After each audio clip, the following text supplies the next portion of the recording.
everybody. Thanks for joining me for Live at 5. Today I'm going to share some ideas for spider rings, spider rings. You can do so many things. Spider rings, math and art and lots of things. Hooray, hooray for spider rings. So I chose little spider rings for the Live at 5 today because they are very plentiful this time of year. They're inexpensive.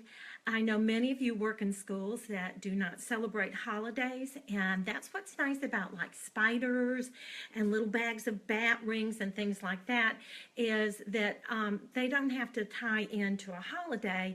They can tie into some science activities and nonfiction reading and writing. There are many, many books out there about spiders and bats and some of the items you can find.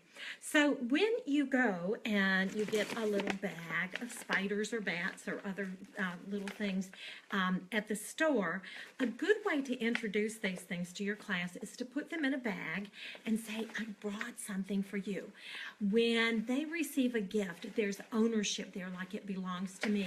And you could pass the gift bag around and let each of them think of a sentence about what is in the bag. And that's a good way to practice saying a sentence too. I think it is a, and let them complete the sentence. And then you can pull out the little goodies, and oh my goodness, this one has a variety of things in it.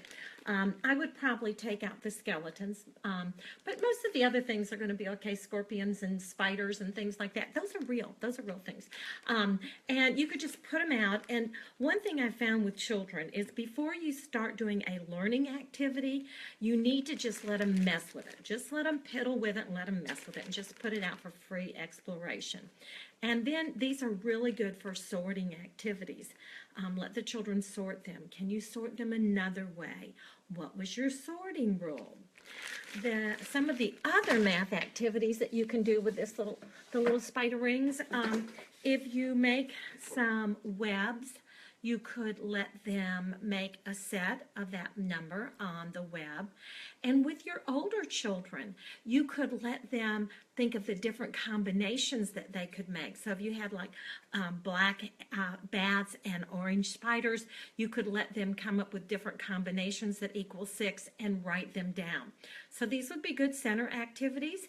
And I think whenever you add that component of write it down, it gives a little bit more meaning. We know handwriting is really important to put things in the brain.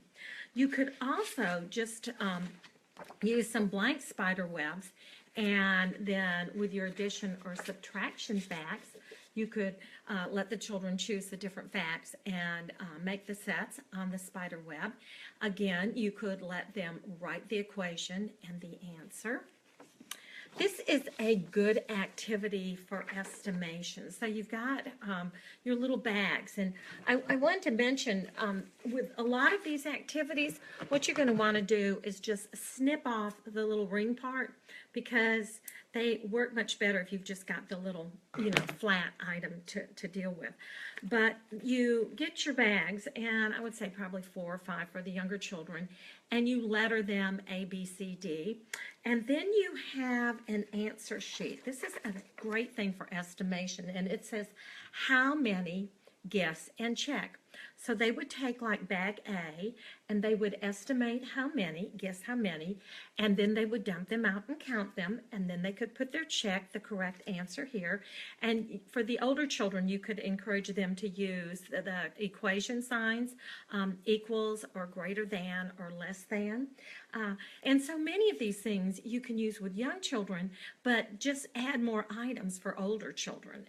You can use pebbles, you can use acorns, you can use all sorts of natural items, and even those little flat erasers that you get at the dollar store, those are really good for a lot of these activities too. This is a little pattern card that you could make the pattern card, and they could put the objects on top, and so they're matching 1 to 1, and then you could ask them to extend it. For the older students, you could have your cards with a pattern A, B, B, or AAB or ABC or whatever, and they would choose a pattern card and then use the little spiders or bats to make that particular pattern. One other thing that you can do with these is I call these sticky icky spiders. So this is just a plastic bottle, and I have clear Karo corn syrup, or excuse me, any clear corn syrup will work.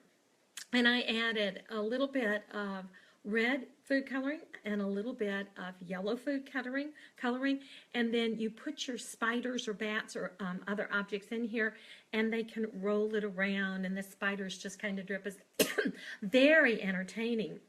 And this is good too if you have a child that's stressed, or, you know, instead of putting a child in time out, you could give them something like this to help them focus a little bit. This is even better with one of those big plastic jars that you get at the big box stores with pretzels and big things like that in it. It's really fun to make these. And I guarantee you, if you put this out at home, everybody in your family is going to want to play with this as well. Another math activity that I want to be sure and share with you, it's called Bats in a Cave or Spiders in a Cave.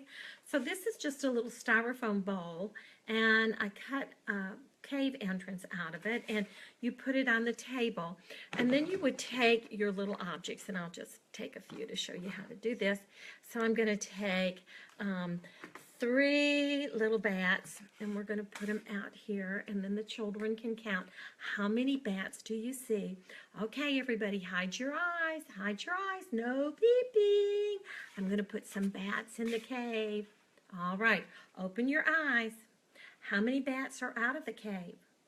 How many bats do you think are in the cave? And a good way to do this would be show me on your fingers, and then everybody's not shouting out the answer.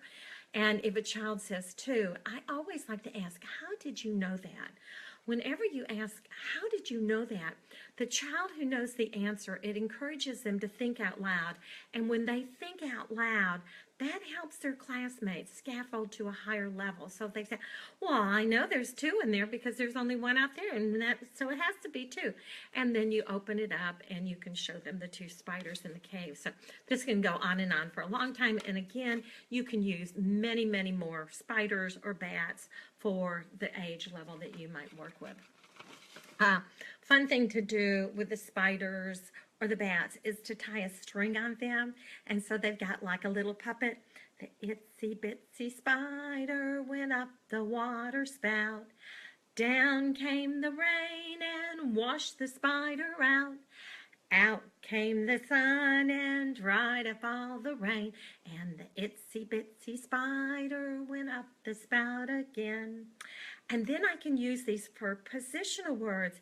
Can you put the spider on your head?